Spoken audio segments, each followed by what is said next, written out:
it was kind of more of a partnership.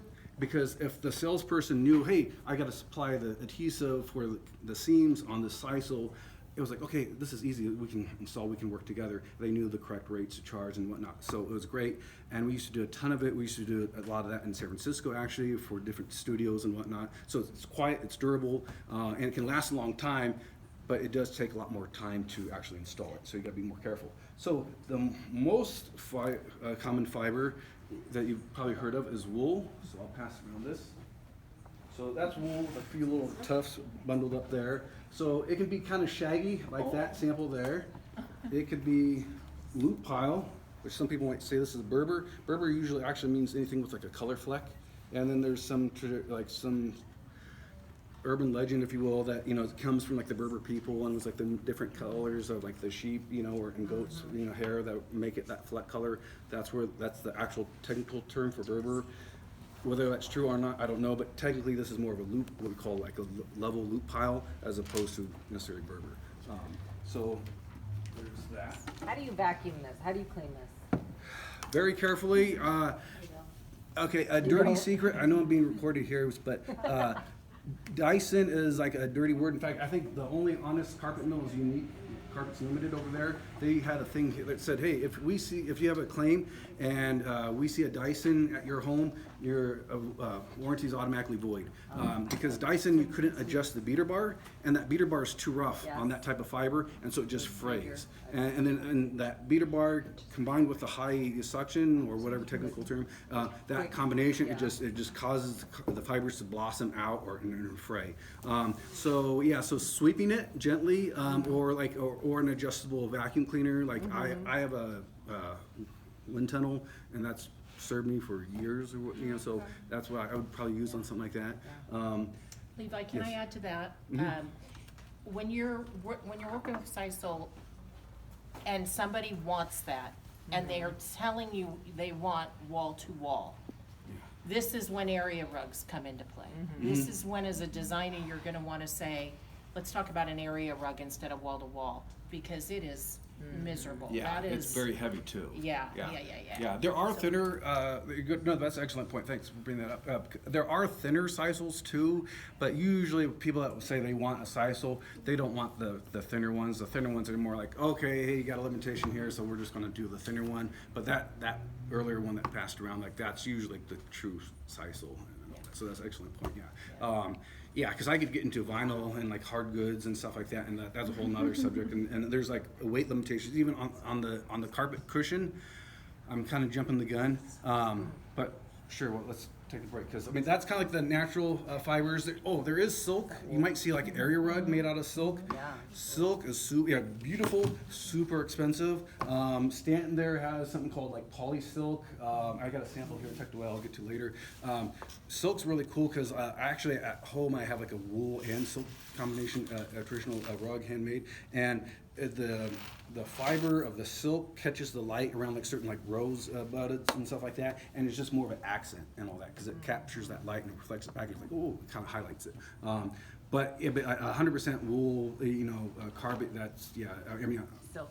100% silk carpet. That's pretty rare. You'll find 100% wools, but not silk so much. It's out there for sure. I mean, if you're willing to spend money, you can probably get anything you want. But is it worth it? Is it like your client wanted silk? if you're trying to like send a message, maybe it's worth it. If you're the emperor somewhere and all that, and you're like not caring for your people, sure, it's worth it. But if for your average person, it's not worth it. So let's. So the rest of these are going to be synthetics. I do want to show one more wool thing. So you could do wool commercial carpet, and thankfully, people frown on cigarette smoking and all that. But way back in the day, when people used to smoke cigarettes on BART cars or the train cars and stuff like that. They had carpet in those train cars, and it was specified to be wool. The advantage of wool is if you do get a spark or ember on it, it kind of smolders. It doesn't catch fire because it's not a petroleum byproduct like the rest of these. So it is, or if you got like you want to do like a throw rug in front of a fireplace, I highly recommend a wool carpet because at least it won't be necessarily burn proof, but it'll impede it. It's like a flame retardant. So let's jump into pad real quick. And technically, your customer, and I might say, and I just did, say pad when I'm referring to this type of cushion. But we don't say pad because pad is sad, so you say carpet cushion because now you're adding value, you know. So yeah, and so you can feel like this block. So this is like a rebond. That's a cube, and so the rebond padding is this here. It gets cut into a 1/2 inch, 7/16. Usually you want to stay around 7/16, 1/2 inch for your traditional cut pile carpets. You could go thinner. Thinner is fine for a low level loop. You don't want, and some people, especially people with a big Texas mentality, oh, I gotta have the biggest and the best, oh, you know, and all that kind of stuff. You don't want like the biggest. You go a real thick pad, okay, think of a mattress. You ever make the sheets, okay, and all that, and then you get a kid jumping on the bed, okay, of the mattress, okay, what happens to the sheets? It wrinkles up. Right, I should pause and let you answer the question, but yeah, okay.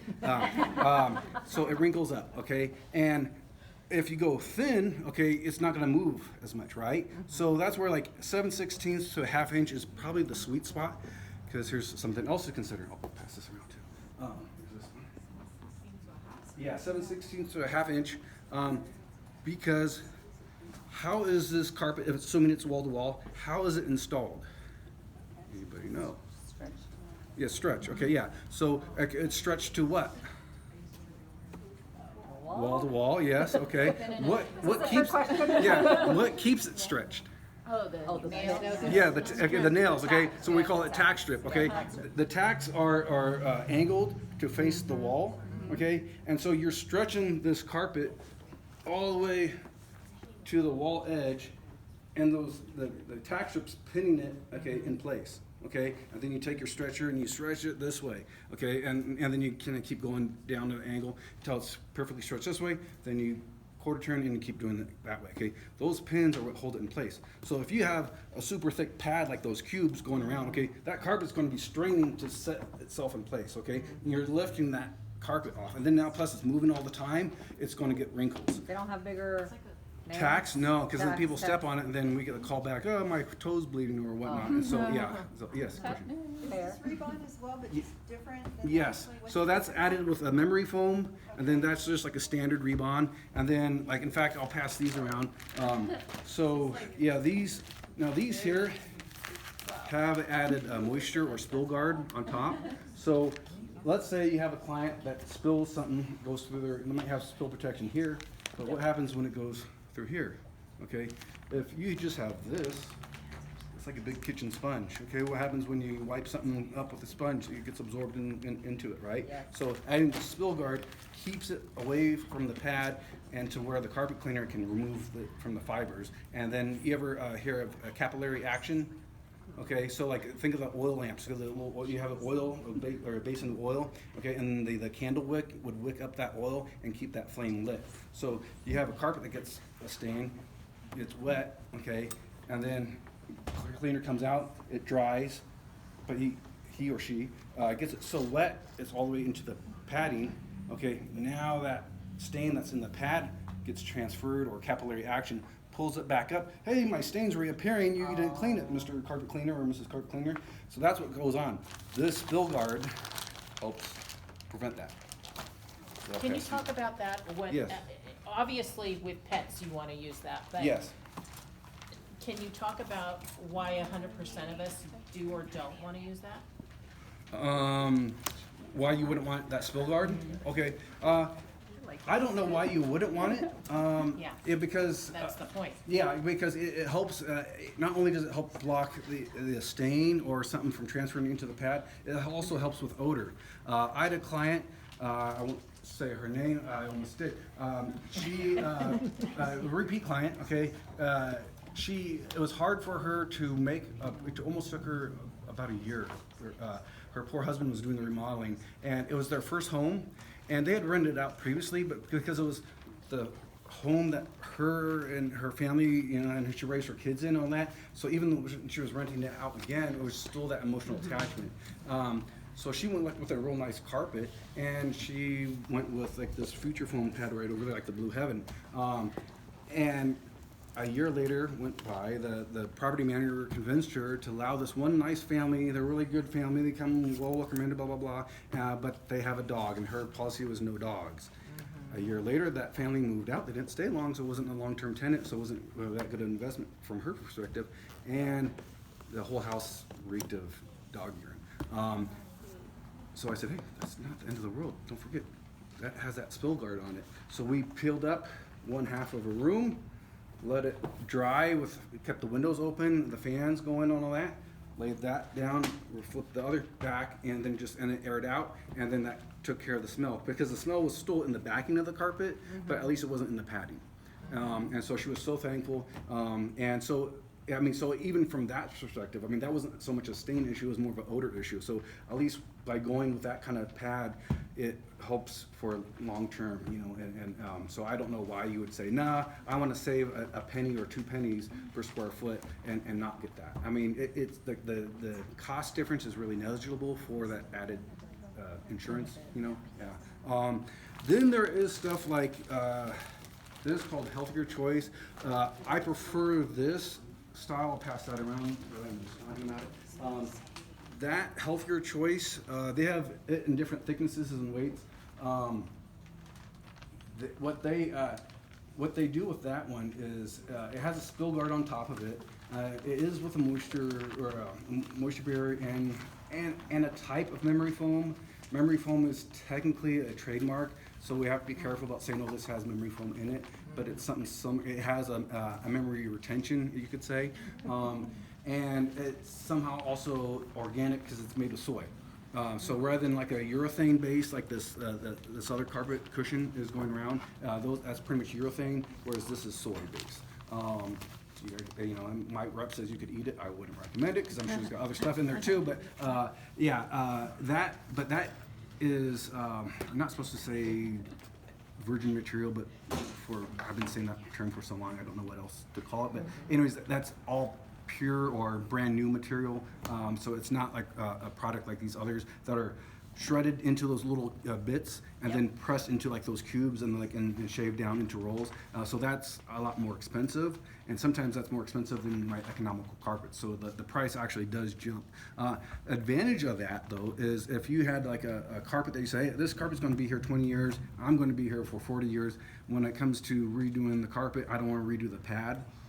That will carry the warranty. So that could be a lifetime cushion. And it was How does that do with pets? That does excellent with pets because it does have that moisture barrier. I think it's also hyperallergenic too, so it's great with pets. But it is, I mean, you might be looking at additional $1. Well, now with oil going back up, it'll probably be maybe $1.25, $1.50 even per square foot, and that's just the pad, you know. And so if you're looking at a $6 or maybe $8 carpet, okay, now you're getting up to $10 a carpet. And now you're kind of competing with hard surfaces, you know, because a hard surface is going to be anywhere between $7 to $10 on the more economical side. Realistically, for a client that's hiring you, your services, they're probably wanting to be more in like that upper range, you know, mid to upper range and all that. So when you start adding all this stuff, it start kind of like, oh, carpet's getting kind of expensive. So that's where that would be a choice for somebody that's like really passionate about, you know, being hypoallergenic in their house, and they know they're going to be there a long time. I didn't bring the sample over. Technically, let's say, because I had a customer call me out one time because I was selling her a wool carpet. She wanted a wool pad. Back in the day, like, you know, like that actually used to be a thing. I used to have plenty of options, and like now there's like maybe one vendor I have as a resource for wool pad, and I found one, and actually he's the main guy I use for my regular pad or cushion. I'm catching myself, and so it was a beneficial relationship. But yeah, not a whole lot of people want the wool, you know, cushion anymore. There actually used to be another cushion that we sold a lot of, and I used to install a lot of. It was super heavy. It was like 8-foot goods, and it was horsehair. which now is also frowned upon. But that was like a lifetime cushion, and you could just keep relaying carpet over it. It stank if it got wet though. I mean, think of like wet dog, you know, and then you get wet horse. So yeah. So in lieu of like a wool pad or like a horsehair pad, we call this like it's still synthetic fiber, but we call it like a felt pad. And this would be excellent. This is like 32 ounces here is what that 32 represents. And this would be for if you had that commercial carpet like this or something like that. Somebody says, no, I don't want a direct glue down. They want it in broadloom and they want a cushion underneath.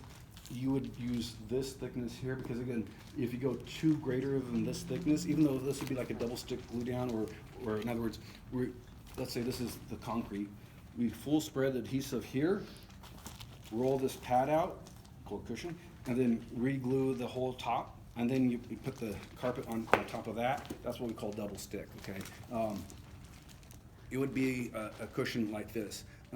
Its advantage is it's still soft underfoot. It's maybe not quite as durable as a direct glue down, but it's quieter, softer, and it can still perform. Whereas if you try to do something like this underneath a commercial carpet, you're going to have wrinkles all day and almost immediately. So it's not ideal, but this would be. So yeah, that would be excellent. That could technically even work for like area rugs, you know. But yeah, it's mainly designed for like double stick and you could still stretch certain commercial broadloom carpets over that too. But yeah, you still wouldn't want to go too much thicker than that on commercial. Let's talk about what used to be the top reigning monarch, nylon fibers, okay? Nylon is a great carpet fiber.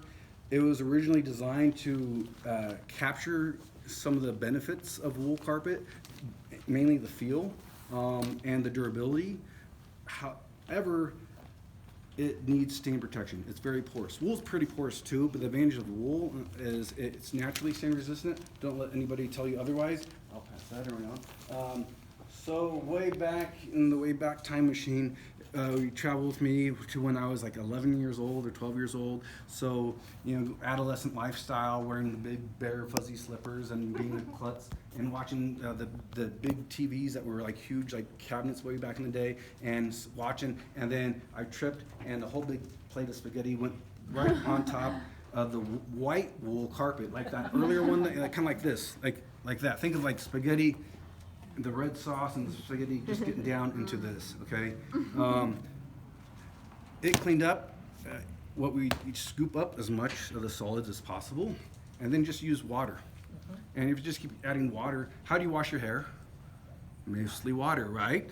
I hope so. Okay, so you use water and maybe some shampoo. Okay, advantage your scalp has is your skin's pretty water resistant. Okay, this backing is not so water resistant. Also, if this is stretched in, okay, you hose this off, well now you got water all underneath you and hitting your subfloor and into your sheetrock, you know, that's not ideal either. So you don't want to add too much water, and you definitely don't want to add too much detergent because it takes a lot of water to get all that detergent out. And no matter how much detergent you use and how little you use, you always leave a little percentage behind. So the more you keep adding detergent over the time, the more it gets built up and the quicker the stains appear. And how do you clean? Anybody have any wool garments at home? Mm-hmm. Okay. Do you use regular Tide or all? No. What brand do you use? Some gentle stuff. Gentle, yeah. Or like, remember, I don't know. Is Woolite still around? Yeah, Woolite. Yeah, exactly. So you use that detergent, especially because it's a wool fiber. You don't want to use it on the synthetic, and you don't want to use the stuff that's created for synthetic on it, because you'll just strip that out. Like also, like you're not supposed to shampoo or condition your hair too often because your body has natural, you know, oils and stuff like that. Okay, so same kind of thing. So wool is naturally stain resistant, and I'm kind of getting ahead of myself because I was going to talk about this a little later, but it's a good point. So yeah, I spilled spaghetti sauce and the whole spaghetti right on the bright white carpet, and I mean, it took time, I will say that, and just blotting it using capillary action. My dad and I did. But he taught me how to do it, and then I did it the rest of the time, so he could sit down and watch TV. You know, and so so just using towels and a whole roll of paper towels, it felt like, and just blotting it up, adding water, blotting it up until there's no more moisture transfer and all that, and it 100% came out. And that was just using water only. And that can still be true of the nylon or any of these other fibers, but nylon and wool are both very porous. So here's this one. This is a very tight, dense nylon. This one's a little bit larger in headers. So there's this one that's going around. There's this one from Fabrica. Fabrica and Maslin are two excellent carpet mills. Because they're better known for their quality, and they have a lot of color selection. You get some companies like, let's say Mohawk. Mohawk can be great. In fact, Mohawk actually owns Kerstan now. They do a good job on this label, but sometimes like the mill might be like Shaw or one of these other companies. They're kind of focused on like the everyday, like bread and butter kind of style, and so they're not going to have like all these different unique color variations. If somebody wants like a teal, good luck finding it in just your regular run-of-the-mill carpet manufacturer. But a Fabrica or a Maslin will likely have something like that. That's really that kind of those niche color lines. So that's what I would recommend. If you got a client that's looking for a specific color and they are color-driven, Fabrica is over there, Maslin's over there. Those would be two excellent starting points. Because they're kind of known for being more design friendly and having a diverse color palette. This one here is another style of nylon. You could kind of feel like the differences. Like sometimes nylon feels softer, sometimes it feels more coarse. That's partially the construction. This is a solution dyed nylon, which I want you to remember because towards the end we'll get back to our solution dyed. So that's kind of a big board. I might be in trouble saying this, but you see a label on that. That label's covering up another name that now another company has proprietary rights to call. It might be a stain blank, whatever. They don't actually make that, but Envision was originally DuPont and all that, and so the company behind the scenes says, okay, yeah, you can use the name and that, but other people are still getting that same spaghetti sauce, if you will. It just, they can't say Prego now, or whatever. It's everybody else has to relabel their Prego jars, but it's the same sauce. Same thing. Yeah. And that particular one is also from somebody else here, but that SD will matter later. So those are the nylons. Nylon is durable. It is more porous, and so that's why a lot of times you'll see like a stain blank or a Scotch Guard or something like that on it, because nylon is more porous. There's more footholds for like stains and spills to get into, and then it's harder to extract that when you're trying to clean it. So it has to have some kind of stain protection to kind of cover up those like dye spots or those footholds. Does that make sense? Yep. Okay. This here is a newer fiber. It's Kerstan or Mohawk has the rights to it. This is Triexta. It's made by DuPont, or the sauce ingredient is DuPont. The carpet manufacturer is Mohawk. And it says 100% Smart Strand Silk BCF Triexta.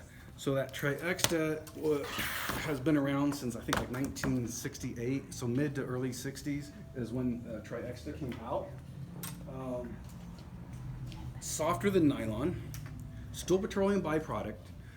It's more cleanable like a polyester. Polyesters aren't known for being a very durable fiber, so they tend to flatten out. So if you have a client that's looking to be somewhere like 5-7 years tops, go ahead and show them a polyester, specifically a PET polyester. But if they said, no, this is going to be here 20 years or so, a nylon or a Smart Strand would be the preferred, in my opinion, the preferred choice. What's unique about Triexta or Smart Strand is it is made about a third of it is corn. So it is more renewable, it's less dependent on petroleum. Still, majority is still, unfortunately, petroleum. However, at least a third of it's renewable. And it's stain resistant. I can tell you my first sale of it was in like 2005, 2008. It was a newer fiber. We had some limited success with some of the PET polyesters, and some of the older guys that used to work here were like, oh, I'm not touching that stuff. And I was like, well, I was younger at the time, so I was willing to sell it and try it. And so the first family came in. I went out and measured. That's another thing. It's like, so I not only sell here, but I'll actually go out to people's homes and measure and come up with the correct amount that they need. I got to see their pre-existing carpet and how nasty that was. They had a golden retriever, a couple teenagers, very active household. They had TV trays and lazy boys and food stains all over their living room carpet. Okay, so I could see. I could. They didn't have to tell me their lifestyle. I could see it for myself. And she came. The wife came in and she picked like a light gray. It was like on the advent of before like grays were like the rage and all that. So she selected like a light gray. I remember the color name was called pewter. And I was like, oh boy, this is really going to test this carpet. And I said, like, I'm like, hey, if I go, this is a newer fiber, but like, if anything, you're not happy with it, come and see me in a year, because within a year's time, I have a lot more leeway and stuff like that. If it's a couple years go by, it's tougher. So they came in about like 10 to 11 months later. And I was like, oh no, here they come. Like, there must be some kind of problem. And I said, no, Levi, we love it. We want to do the rest of the house with it. So that's when I knew, okay, there might be something special about this carpet. And eventually, even the old guys here started selling more and more of it. And we noticed, hey, our claims with stains and other things that could be a problem with carpet all went down. And so it was performing really well. It might have a slight issue with, back then, the early generation of it had more of a problem with certain oils bonding to it. And then also it getting too hot. It didn't like the heat. Like the fiber, that fiber is like twisted, okay? And so when it blossom, or when it does that motion there, we call that blossoming out. And then it's kind of hard, like once it kind of blossoms out, you're kind of stuck with how it is. So you don't want to get too hot. And so, in fact, when we say, oh, deep steam cleaning, get your carpets deep steam cleaning, when the rise and resurgence of that is when steam cleaning that term kind of fell out of favor. It's just a few degrees different. We say hot water extrusion. Hot water extrusion is probably the best method. That's going to be contentious behind the scenes. Get a bunch of flooring nerds arguing about that. But hot water extrusion is the best method. I'll plant the flag on that and die on that hill. It's the best method for that. Yeah. You're talking about Triaxta? Yeah, Triaxta. Oh, okay. Yeah, as well as we were passing. Yeah, even some of the nylons. But yeah. Currently, I'm talking about Triaxta. There is a time and place for dry cleaning carpets and all that. I mean, that can be beneficial. And in fact, there used to be a guy, Mike Yu, he used to own a karate or martial arts deal, and he would alternate. I'm like, oh, that's probably good, because maybe the material might absorb some of those oils and stuff like that, and other things that people were sparring on, and all that, and bodily fluids and other gross stuff, okay? And then, so he would alternate that. I'm like, yeah, that's probably excellent. In that application, probably an excellent choice. Because there's probably no perfect clean method. That's why it's a little bit of a debate, but hot water extrusion is the preferred. And again, very little detergent too, because the more detergent you use, the more you have to try and get more water out. So that was early generation. How are we doing now? Yeah, so now they've added, you're familiar with nanotech? Okay, yeah. So they've added nanotech to that fiber to help repel, and so and that's kind of fascinating. So if I can take a few more minutes to talk about that. So if you're familiar with like car wax, this is the best way I can describe it. Okay, so think of like wax. Okay, you put wax on something. Okay, and that you got a 360 water degree bubble. Okay. How much of that is elevated off the surface? Okay, depends on how hydrophobic it is. So wax is hydrophobic, so you can put it like on like some of these products here, okay, or like a lot of the wood products. They used to put wax on like the tongue and groove, so that way if you had water on top, it wouldn't get into the core of the wood, and so it would repel water. So that's wax, and it is hydrophobic. Then you have, like, if you're familiar with like Rain-X, you put that on your windshield and then the water and you can see that in action. You see like windshield treated with Rain-X and the one that's not, and the water just kind of beads up automatically. Okay, so that's ultra hydrophobic. The nanotech that they put on this fiber, and even like the revwood that's behind me here, is super or ultra super hydrophobic.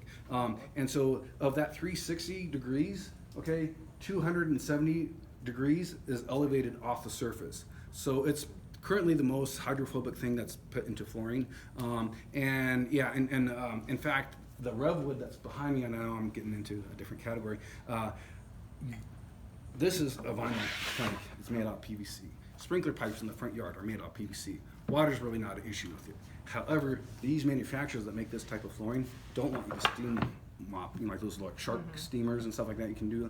They don't want it because the steam gets into the adhesive or gets into the tongue grooves and stuff like that, and it causes it to relax and grow because vinyl likes, when it gets hot, likes to expand. So steam is a no-no on a lot of vinyl-based products. You say, hey, but it's waterproof.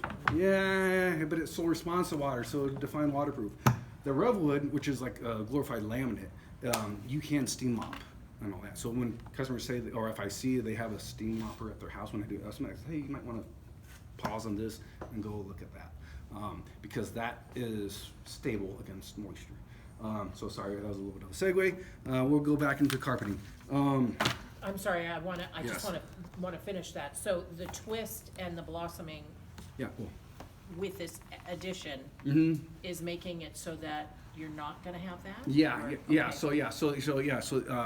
So with the nanotech on there, and then plus how the way it's shaped, is an advantage, and it helps with like the oils and other things and all that. So it keeps it's made it a lot more stain resistant than what it used to be. Okay.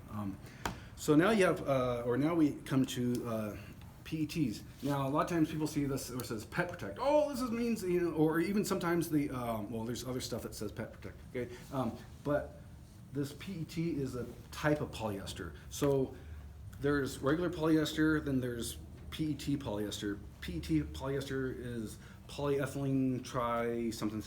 Okay, your customers don't care what it really would, unless they're engineers that they work at the lab, then they might care.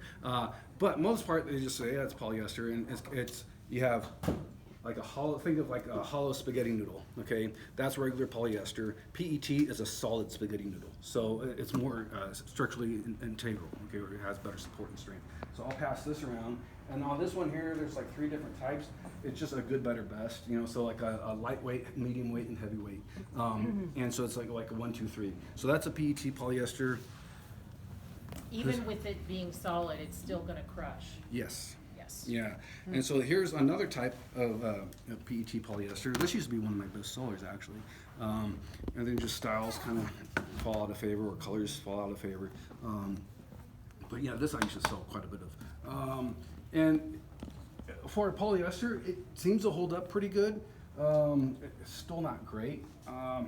There's one that I put in my house that was a PET polyester, just to try to see how well.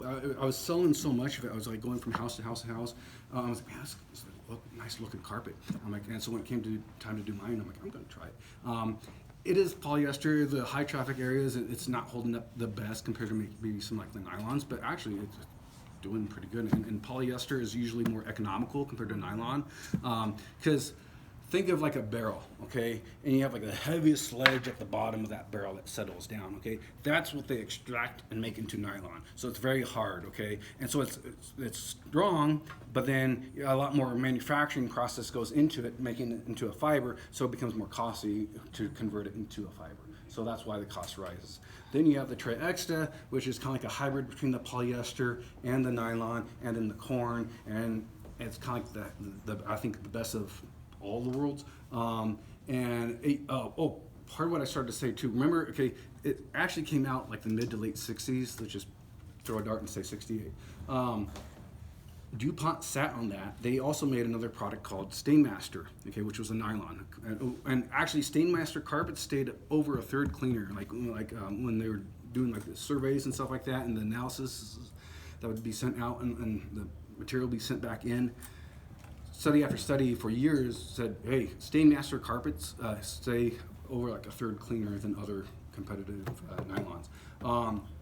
DuPont they created another division called Invista, and 5 years after they had Invista created, they put Stainmaster with Invista, and then they said, hey, we're selling Invista off, and people were like, oh man, there must be some kind of struggle behind the scenes, financially, whatnot, because Stainmaster was hands down. In fact, we were at a Stainmaster store, and so we're like, "What's going on with Stainmaster?" Because I was like, if you wanted I won't say lifetime, but a very long-lasting nylon that was stain resistant and held up to active families, Stainmaster was your go-to.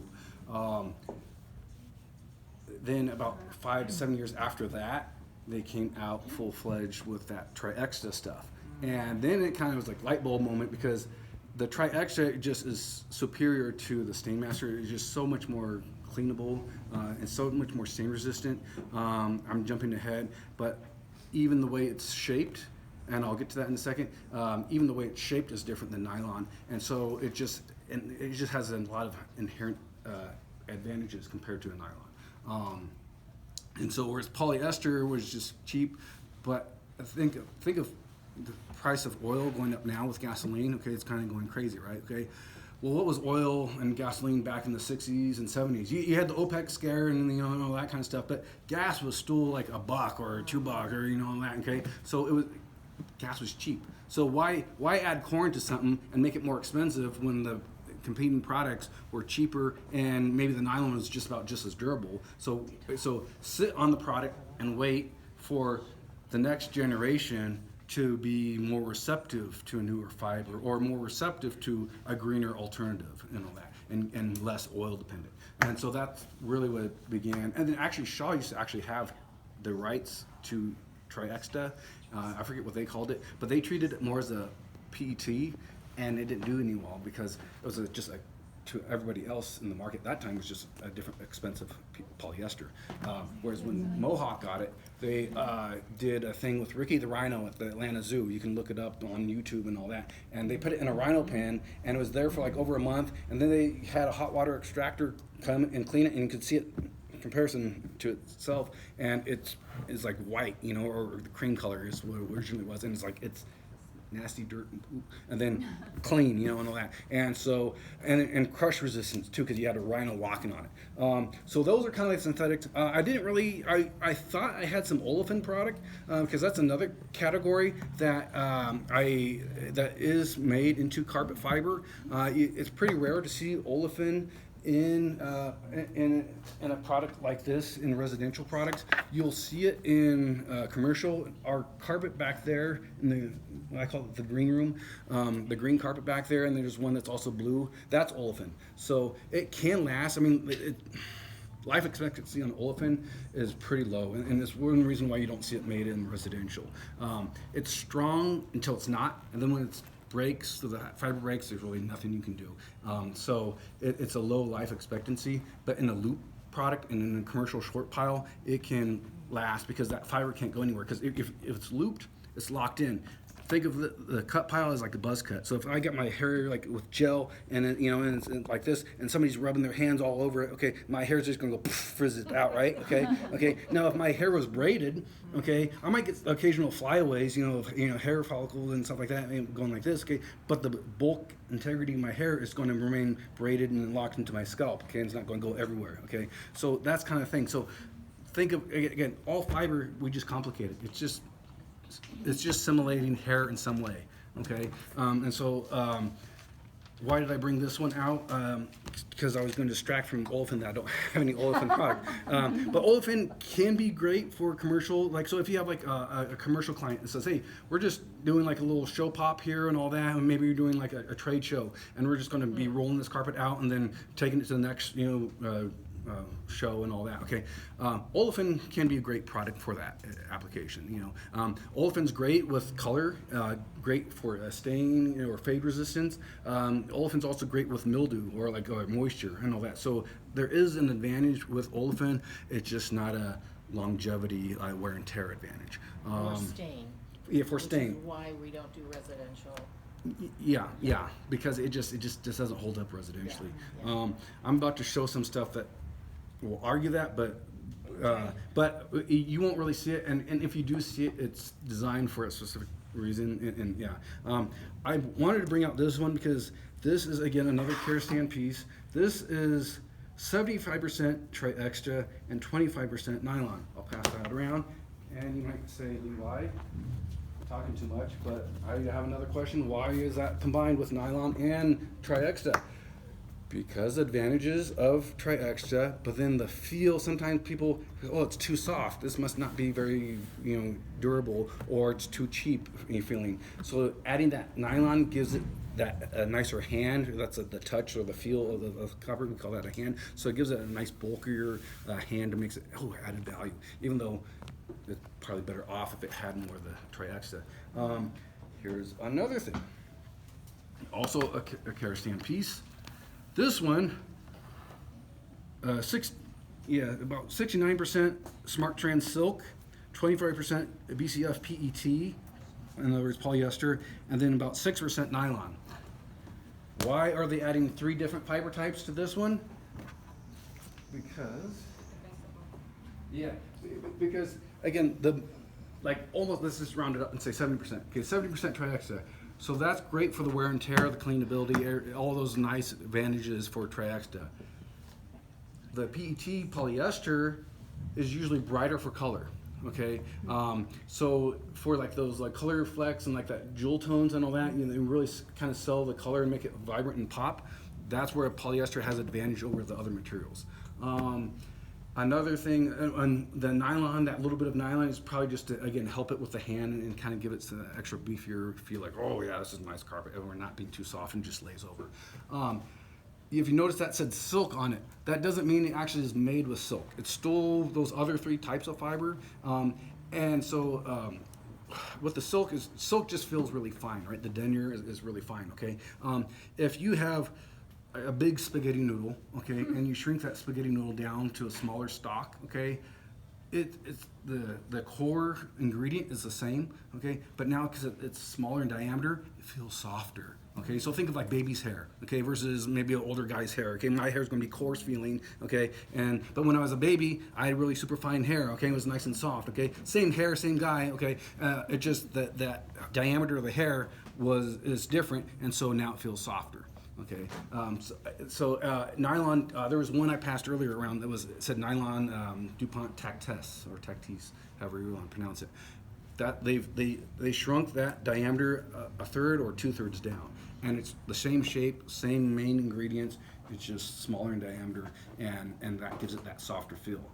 They kind of went for a while too soft, and then there's another carpet I have called Muse and Stanton. It's super soft, but it's the carpet will last. It just is going to look ugly in 5 years because it just mats down, and that's a nylon. So everything that I've said too, there could be different exceptions because.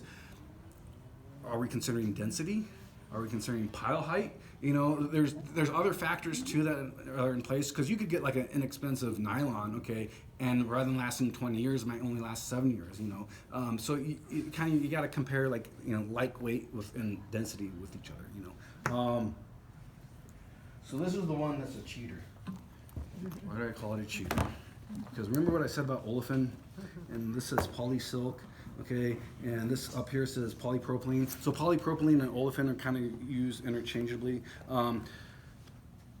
This has olefin in it, but if you look at how it kind of reflects the light, it's put in here to give it more color pop and capture refract the light back at you to go, oh, there's something different about this carpet. In fact, I'll be right back. Over here. So the very first time I saw this carpet over here, Wealth of information. I was either in Atlanta or Nashville, I forget, because our trade shows bounce around. I mean, there's surfaces in Las Vegas every year, but I first saw this. I was at another booth, and I saw this carpet, that same Stanton display over there. This was turned right in the center. I was like, that is a wild carpet. That's Barbie and modern art, who would get that carpet? Who would buy that? But I kept thinking about it, and then the next day, the first booth I went to was this Stanton booth here because of this carpet. It caught my eye, and I kept thinking about it, just because they were bold with the pattern. I'm like, man, that's wild. And California here, especially the Bay Area, we like the safer carpets like that over there. Not too many people go bold like this. East Coast, they favor the bold. And in fact, you might have one household and have oh, this is our green room, this is our red room. So they play around with the personality of different rooms and feels and all that. Vinny, who owns this Abbey store in Brooklyn, he did a place where each floor had a different color of this one. And so you're either on the pink floor, the blue floor, the gray floor, and all that. And so it's pretty cool. So I'll pass that around. But yeah, so that's why I like Stanton. Like, so Stanton's great for people that they're upfront, they want fashion, you know. I have certain types of clients that I love because I just know, you know, like I'm confident that they're confident in them wanting a style or a pattern, and they're, yeah, let's go for it, and bam. And so so it's kind of fun. And I can pass this around too. This cheater doesn't have to stay on timeout. But yeah, so that, yeah. What kind of client would you use for that? Not the design. Right. We're talking about the durability, because that, Yeah. again, Yeah, and see, on the durable, like somebody that wants like a nicer home office, because you could do like a home office with this stuff, or somebody like we can make these into area rugs. Like I have this little area rug tower here, but let's say you want that into an area rug or that one into an area rug, you can do that. We did have somebody buy that for like their little girls' room, you know, into where hey, you get a stain on that, it just adds to the decor. So you know. So it kind of depends on the client. I had another client that did like stairs in like well, that's over there, in the shaggier version. It was Shaggy Posh. There's Shaggy Posh, Shaggy Pop, and there's another Shaggy in there too. And so they did like one Shaggy underneath like the pool table for like a pool table room, and there were Raider fans, and so it was kind of like silver and black, so it went well with that. So that was more of a sports room, you know. And then the stairs was like the super soft, shaggy, fine, and all that, and it's not going to hold up on stairs, but they didn't care. For them, it was a statement, and like, hey, look how soft our stairs are, and all that. And it had wood caps on the side and all that, and so it just, and then when you came in, it's for the homes that are, you know, like near the I call them the fake vineyards and all that kind of stuff, like, you know, on the south side of East Avenue in Charlotte there. So you have the nice staircase, and you got the stairs, and it's just kind of you go in that neighborhood, there's already kind of like a different ambiance than like the regular mom and pop kind of style, right? So a customer like that, yeah, for them, you know. Yeah. but you wouldn't put it in a family room. You could, but I wouldn't expect it to last too long. Because again, that's more for making a statement. If you want your floor to make a statement, or you just want to have a vibe when you go in, you know, and just like, you know, hey, this is our fun room. This is our room to kind of hang out and relax. And whether it lasts a long time or not, we don't care, because for us, floor is more fashion than function, you know, or maybe the function is just to help you relax. You know, that could be a genuine thing too. Levi. Yes. When you say long time, Yes. what do you mean? Yeah, thank you for calling me out on that. I have a warranty brochure here that talks about the different fibers and all that kind of stuff. And I can tell you that the paper is more valuable than the warranty. Because the manufacturers love to weasel out of all these different warranties. And then also a lot of times they're prorated. So you say, oh, this carpet's 20 years old, or 20-year warranty and all that, and it's only 10 years old. Okay, A, do you still have your records? That's what they'll ask. And they'll ask, has it been professionally cleaned each year? And they say, oh, no. Oh, sorry, no warranty. And then even if you manage all those hoops and all, and get to the final stage, like, yes, I'm going to get my warranty. It's like, oh, here's half of it, you know, or it'll be prorated. So the more time goes by, the less money you get back, you know, on the warranty and all that. And so that's the other thing with warranties. It's like, A, they're banking a lot of times on you not having all your paperwork. Because if I IRS, I just have to keep my paperwork 5-7 years, right? Because then 10 years down the road, why do I have this stuff? I don't know. Let's toss it. Okay, spring cleaning. And then 10-15 years go by, and you're just like, oh, I was supposed to keep that paperwork, you know. And then by then, maybe it's the carpet, the fiber itself, but not the labor, you know. And then moving the furniture. So, yeah. But I would say, and so I'm glad I prepared notes, because I did anticipate that question. So, I just gotta find my. But I would say, like, decent nylon carpet is going to last, you know, 20 or 30 years. A wool carpet, I've seen, like, I'm a member of the Mosaic Lodge, or Masonic Lodge, okay, and we have like our carpet there is a wool. It's a cut pile even. It's not even loop. Okay, and loops usually last longer. So it's a cut pile. It's a vibrant blue, and it's like 50 years old. So a wool can last 50. I've seen even others last even longer. The Winty family from here in town, they have a braided rug, okay, and we've repaired it. The last time we said yeah. Anyways, it's outdoor out for their porch and all that, and that's been a hand-me-down. I think it's like 100 years old or something like that. And we've braided and all that, so wool can last a long time. It depends on how you care for it, and in how active it's gone. Like if it's gone like on stairs probably 20 years is really asking a lot for any type of fiber. But I have seen wool on stairs that lasted 30 years even. It's probably like worn out in the middle of it and it's so nice on the sides where nobody steps. But yeah, wool carpet can last 20, 30, 50 years easily. Nylon's probably 20 to 30 years of a nice, dense, quality nylon. Again, I mentioned earlier, if somebody buys a rental and they're just looking for a cheap nylon, yeah, that's probably going to be like 7 to 10 years, But a decent, quality nylon, you're probably 20 to 30 years. Polyester, the warranty might say 15 or 20 or even lifetime. I'd say realistically like 10 would be good. Most of my callbacks on carpet, like for wearing out and blossoming or fiber loss and all that, is usually on the polyesters, especially the early generations of polyesters. That's one reason why we were kind of like, or so those older guys were kind of hesitant on the smart strand, because they're like, oh, this is just another polyester.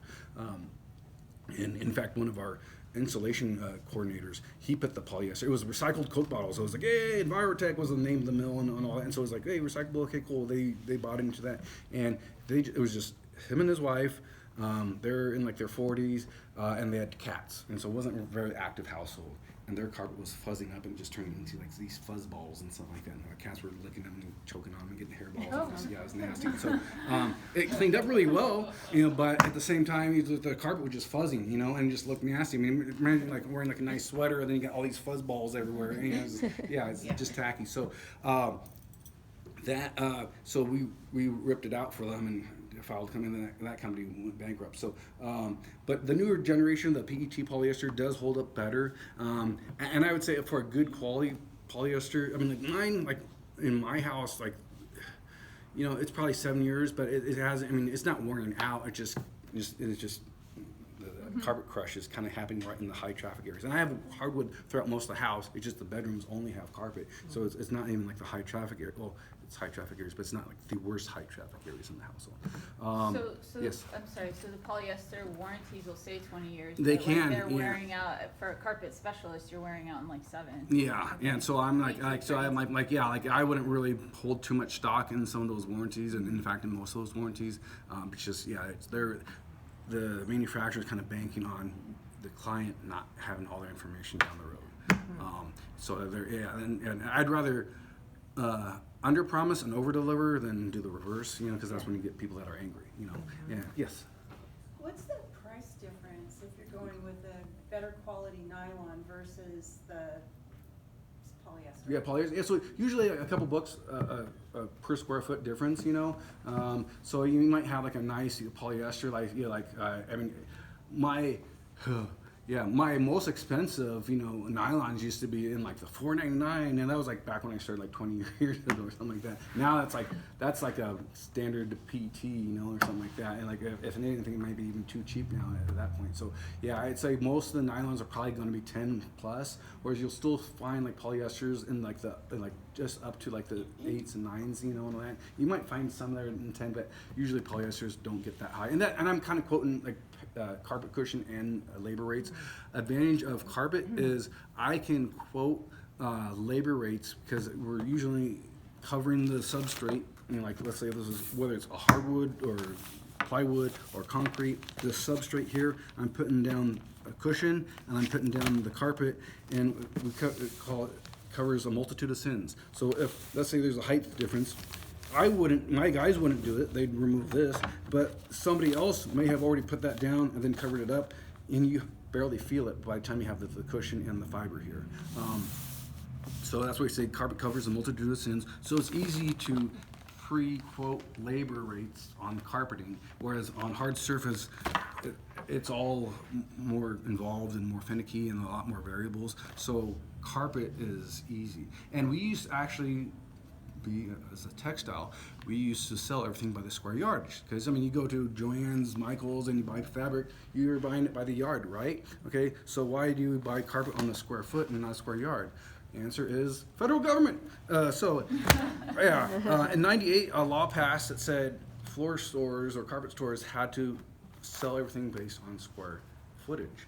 The reason being because Americans are too stupid, and so they don't know how to convert square yardage into square footage, or vice versa. So and then also part of the reasoning is if you're a homeowner, A, congratulations, and B, you have an idea of the square footage of your home. So now you can take that square footage, apply it to a price point, and go, oh, okay, it's going to be around this price, okay, but then. Even then, you got 12-foot goods, 15-foot goods, maybe 13-foot goods, maybe 10-foot, whatever. So, again, it's not foolproof, but it still gets people at least in the ballpark.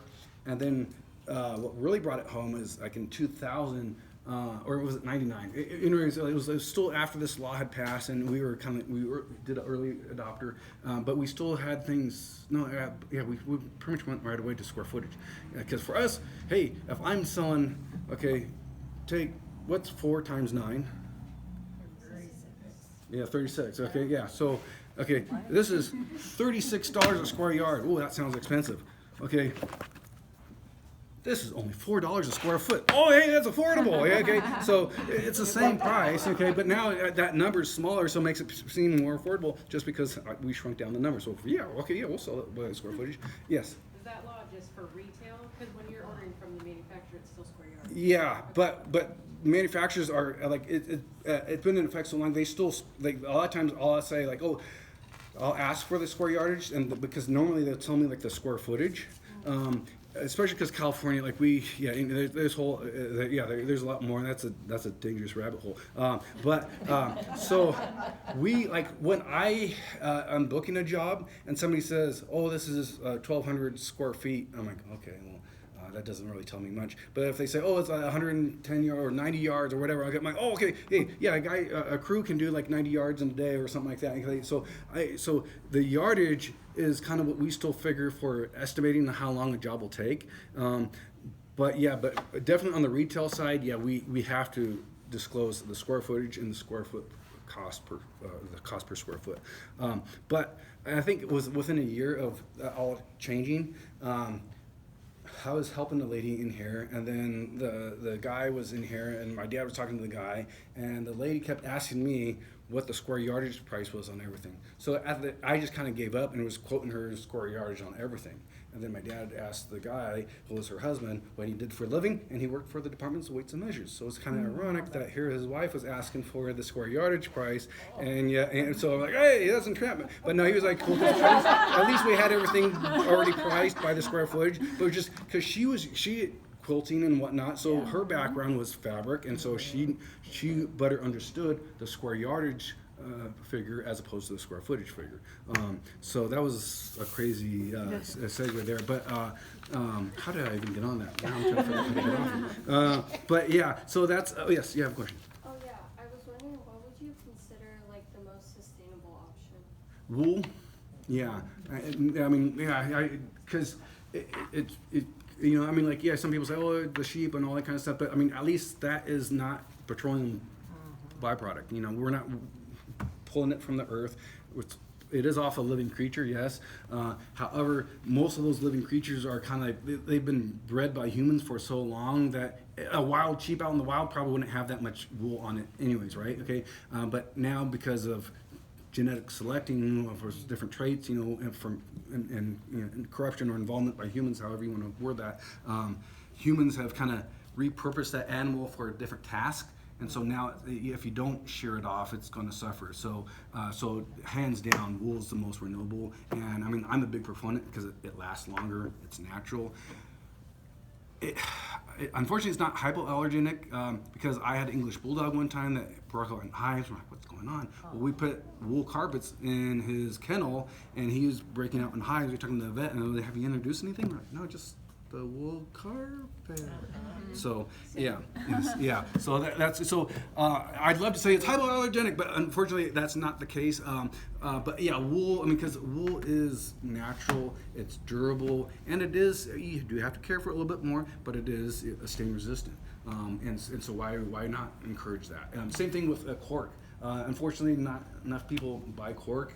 And again, this is another tangent, but cork is, I would treat that as like a hardwood floor that's renewable. You don't have to cut down a tree. If carbon negative is positive, like as a good thing, that's carbon negative. So rather than contributing carbon to an environment, the tree's not being cut down. You're just taking the cork off the tree. The majority of that cork not even being used for flooring, it's being used for bottle stoppers for like wine bottles and stuff like that. And so I don't have to cut down a tree. You are sending up, even with the carbon footprint of typically Portugal, if it being made wherever it's made or harvested from Portugal and being made wherever it's made and then get into here, that's still at the end of the day carbon negative. So you're actually helping the environment, and then that's a long-lasting floor. If you ever go to anybody been to the Winchester Mystery House? Yes. Okay.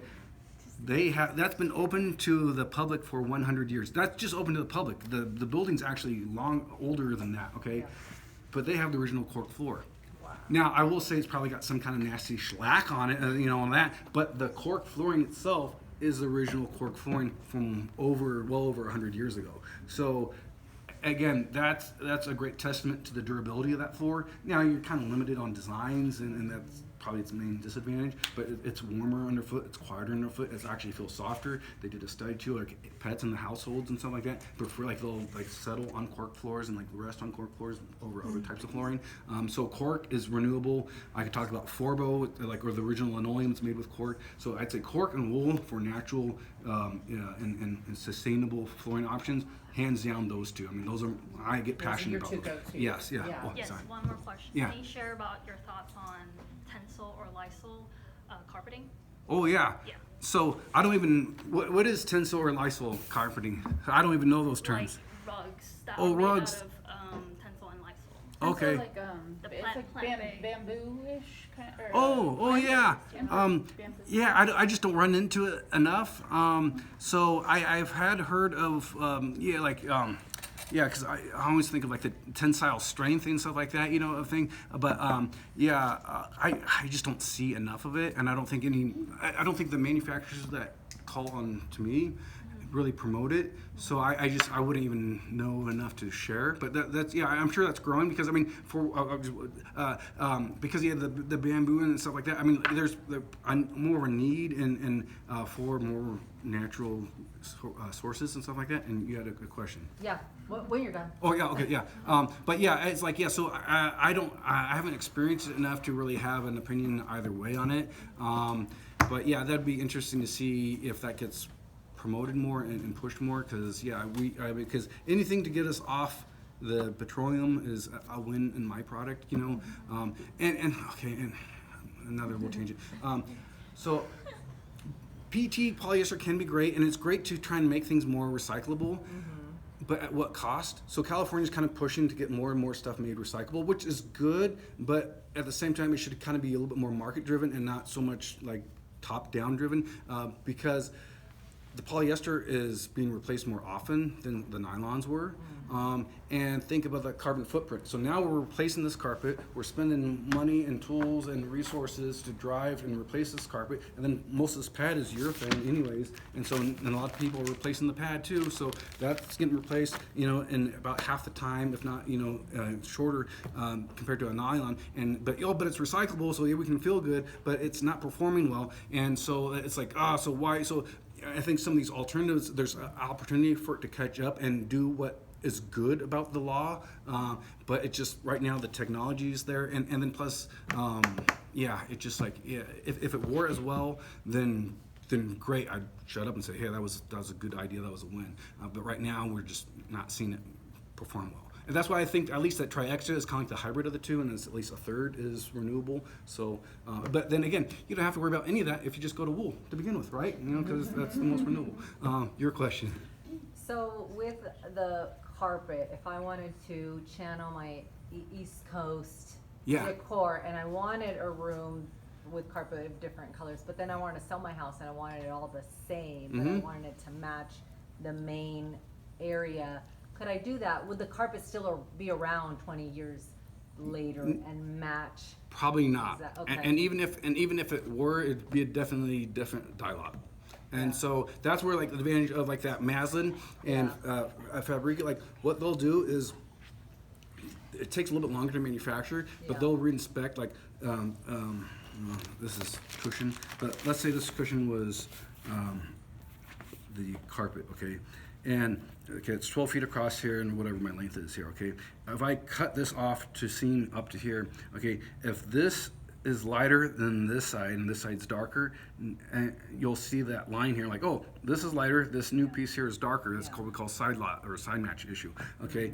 When that happens, we get a call back and now we gotta figure out what's going on. Sometimes, and this goes into the different dyeing methods, it faded or the spool was running out. And so Maslin and Fabric, what they'll do is they may do like another bath or space dye the carpet, so that way it helps eliminate that side match issue. Takes a little bit longer to produce, but it does help that. But even then, if you said, 20 years from now, that fiber's also going to relax a little bit Yeah, too, gonna so look it's going to like- look old and the new. And then the color is going to be close, but not close enough. And you'd never believe how many times you think like, oh, just a few months later even, and then it's like, oh, it's a different dye lot, and then and it's like night and day. It's like two different paint colors next to each other. It's like, oh, but it's the same. It's just the humidity or something else happened. Yes. Okay, thank you. With the cushion, it is like 90%, that one said like 90% like recycled materials, which is cool, but you said that you have to like replace it Yes. often, so what do you do when you have to replace it? You just like throw it? Yeah, we do recycle. So like, we used to have a separate pad bin just to recycle the pad and all that. But the ones around here, like nobody actually recycles it here in the bay. It all pretty much gets collected here in the bay and then gets trucked down to LA. And so there's still a carbon footprint issue there. And unfortunately, just the manufacturing process isn't the best for the environment either. And so there's a lot that could be improved upon. So some of these natural fiber, like that, hopefully get made into a padding that's durable, and then that way can be more sustainable in that way. Or we do like the soy-based stuff too, But then that's such a huge cost, Like, did you? Yeah, for the Healthy Choice, the soy one. Yeah. In terms of, I know you mentioned you can relay a new carpet on top of it instead of having to replace it. Yeah. In what term would you not be able to reuse it? Maybe if it was like, let's say that somebody had like a huge like Great Dane dog or something like that, and they're just scratching it, like the carpet's all torn up and the pad's all torn up, then I'd say just we could patch, we could do brand new and all that, and do a patch or section of it. So I'd say if this is like physically marred, or if it got burnt, like there's like whether it's a chemical burn or a heat burn, I would replace it at that point, or if somebody like passed away on it, it does happen. And so I've been on a couple. Unfortunately, I haven't seen the body, but I've been called in and like a relative will say, hey, our aunt or uncle passed, or grandparent or whatever passed away. Can you replace the carpet? And unfortunately, the body's there, but sometimes there's still a lingering odor because sometimes time goes by before they're discovered. So in that case, even if the pad's fine, I would just beyond a doubt, like go ahead and follow up question, and then you had a question. Yeah, for that. So is there any circumstance where the pad might be either contributing to damage or covering damage on the actual subfloor, whatever you're replacing? Oh, that's good. Yeah. So if there's a lot of moisture underneath, like let's say over a concrete slab, and there's a lot of moisture, then it would be probably covering it. Now, normally, I could smell that. I'd be like, oh, there's a lot of moisture in here and all that, and then maybe there's some mildew and all that. But that's excellent question. So that could contribute, and that would be a worry. But at least this is breathable down here. There is another Napa, Monterey, it goes by a few different names. There is another carpet cushion type that has a vinyl on the top and a vinyl on the bottom. I absolutely refuse to sell it. I've had customers in the past want it and want us to install it. I'll say, you can buy it somewhere else. I still won't, install it because that moisture on the bottom, if there's any, or the moisture barrier on the bottom, if there's any moisture coming up through the slab or the substrate, okay, mold and mildew love moisture, okay? And if there's a food source or in a colony, okay, and now you're trapping it with the moisture there, it's going to grow. And attorneys have a saying, mold is gold. So, you know, if asbestos used to be the cash cow for a lot of these attorneys and all that, to sue and stuff like that, mold especially is great, and that's hard to get rid of. That's even worse than asbestos. I mean, maybe not. I mean, it's to the house and as well as at home. It's worse in that, or that's the same thing, house and home, but to the body as well, because lung infections and stuff like that, and people have to move out, and so that's why I like this, because it allows it to breathe from the back, but it still blocks moisture. It's like that Tyvek wrapping for homes. When new home construction is the wrapping that prevents moisture from going through and all that, but it still lets the moisture from inside the house out. And then you had a question earlier, and then I think you did. You're doing great.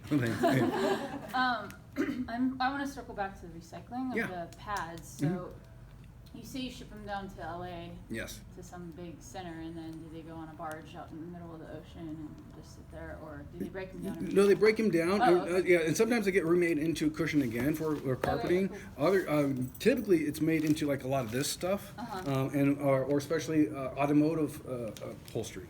You know, so like, you know, Oh, yeah, okay, so cool. yeah, so it does get reused and repurposed. So there is good there, but it's just unfortunately it's still predominantly urethane. You know. But then the carpet doesn't have that same process. No, I mean there are carpet recyclers as well, but a lot of it gets pushed down there, and then that also gets made into, especially the fiber here. It usually gets made into a fiber pad, and other materials too. But yeah, I haven't really seen a whole lot of carpet get remade into something like this yet, you know. And then I'll Yeah, then answer. thank you. Okay, yeah, then I'll get your question. Then I want to point out this carpet, but I'll answer your question. Well, mine's more involved. I would love if you would take like 3 of the carpets from tonight, like maybe this higher plush and Yeah. a muslin and take a 12 by 12 room and just give us a cost. Oh, okay. If that doesn't take too much time. Yeah. Just He's, tell. he's in a hurry tonight. Oh, He has somewhere to be well, I tonight. didn't Yeah. mean a but you and I quotable can connect. cost, but Yeah, like, yeah, I like- didn't mean that. yeah, Like, 'cause like this one, you're gonna pay $300 more for this room, or $3,000 more Okay, for this yeah. room. If there's Yeah. anything you can give as guidance, Yeah, I can kind of roughly do but that. not any quote. Yeah. So talking about the PT and hypoallergenic and recycling programs and stuff like that. Okay, so that was those questions were actually a good point, because this ties into this carpet here.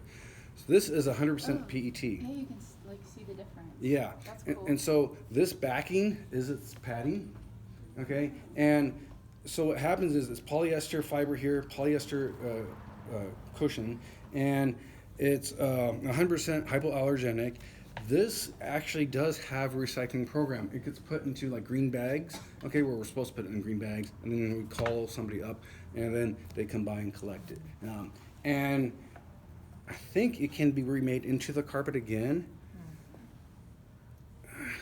I've had a client with like 3 little kids and all that. We did their most of their whole house in this carpet here, and then they came back like, oh, we should have done like the playroom in it as well. But they blinked and they decided not to. But now they came back to get carpet in there. I'm like, well, I got a remnant that's like actually perfect size for that playroom, and so they did in the Smart Strand. And a few years went by, and then they wanted to do like the areas that they kept in hard surface. So they wanted to redo the hard surface. He came in and he goes, "Hey, that Aero carpet isn't wearing as well as the Smart Strand. And the Smart Strand in the playroom, like the kids thrash all the time. That Smart Strand was outperforming this carpet." And then I've had a few other customers say that it's unfortunately kind of crushing a lot more, and fiber loss and blossoming out. So as much as I want to say like, hey, this could be a renewable carpet and all that, it's just the technology's not there yet, unfortunately. Because this is a cool carpet too, because rather than using that tack strip, you could use tape. This like double stick tape and put this down, and it's kind of loose, and then you just peel it out and then you slap a new one in. And then if you want to do a seam, you just do a cookie cutter. I mean, technically you can do a cookie cutter on all these carpets, but this is a lot easier to hide the seams in. So it's a cool idea, just not quite there yet. Another thing too to talk about is getting back to like the carpet shape. I teased about it earlier with the Smart Strand. Smart Strand is like kinked or like bent at 45 degree or roughly 45 degrees angles. So it's actually engineered to physically repel food like solid and liquid stains and all that too. So it was engineered to physically resist spills and stuff like that, to keep it on the surface of the carpet, so that way it's easier to vacuum and clean the carpet so it doesn't penetrate the body. Yeah, I know, I'm sorry, we have the AC on, but it's an old building, and when the sunlight starts hitting the front windows, it just, yeah, the poor old AC can't keep up. So but yeah, I apologize for that, because we're like, oh great, like, you know, we were feeling it earlier, but yeah, so the advantage with that Smart Drain is most of the soils and spills stay elevated in the top percentage of the yarn, as opposed to getting penetrated all the way into the main body or into the backing. And then wool has scales too, and so the fibers kind of catch each other, and that's what also makes it more resilient and durable. Whereas, and then also if you consider like, so I'm talking like you look at a tree and how it grows out of the ground, right, end to end. Okay. Now let's say you take that tree, cut it down, and do a cross section. Okay. Cross section. Wool is kind of either circular or oval. It depends on the animal and even where the animal was living. If it was northern hemisphere, southern hemisphere, that all comes into play with wool.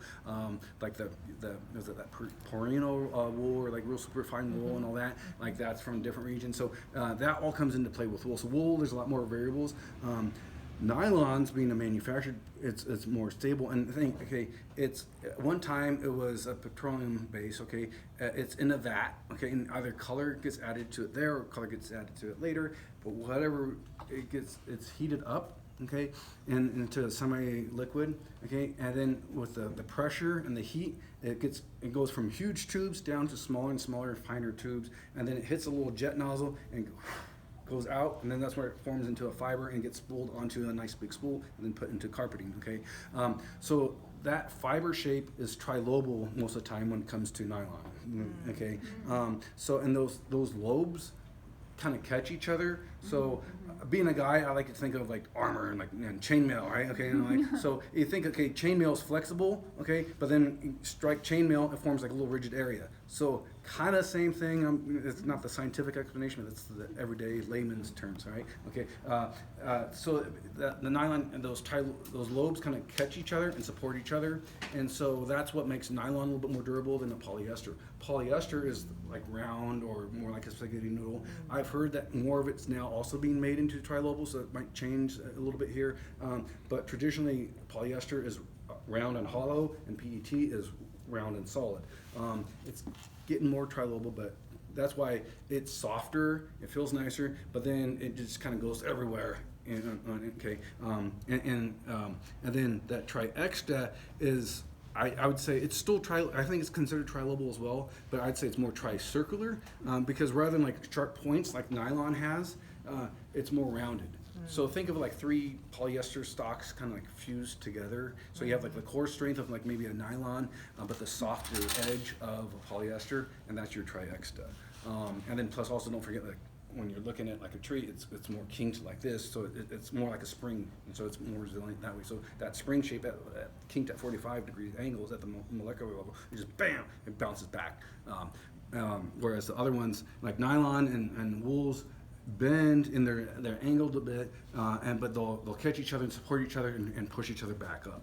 Whereas polyester and the olefins and polypropylenes have some of that, but they're more serpentined, okay, and not as kinked or angled. And so once they break, then they break. So think of it like a tree growing out of the ground. It's strong until the tree gets crushed, and then it's nothing much you can do about it. Okay, so it's got that great strength, but it fails, and when it fails, it's done. So that's kind of like some of the shape a little bit. Dye methods is important to your industry, because I talked about that SD that was going around, the Envision SD. Okay, the SD stands for solution dyed. And solution dyed, you could take a nylon carpet and you make it a solution dyed. Now, actually, after me talking, let's do some fun stuff.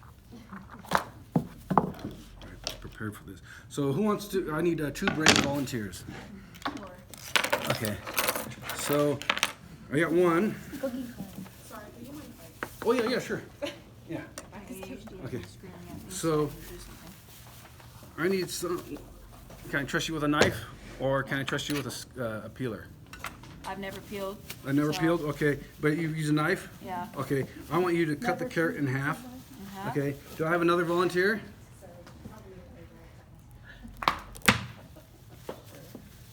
I get it. 2 D's and a half, right? Yeah, no, that's fine. Just that one time. Okay, and then cut that radish in half for me, please. Watch your fingers. Yeah. Maybe I shouldn't be doing that. Okay, I'll do that. That's good. Oh, you got it. Okay. Good. I Good cook, job. so. Yeah. Cool. Okay. I've cut Now. myself before. Okay. Do you want a new volunteer? Yeah, new volunteer. So now I will have you skin this carrot. Thanks, Sharon. Yeah, thank you. And keep skinning. You can go crazy.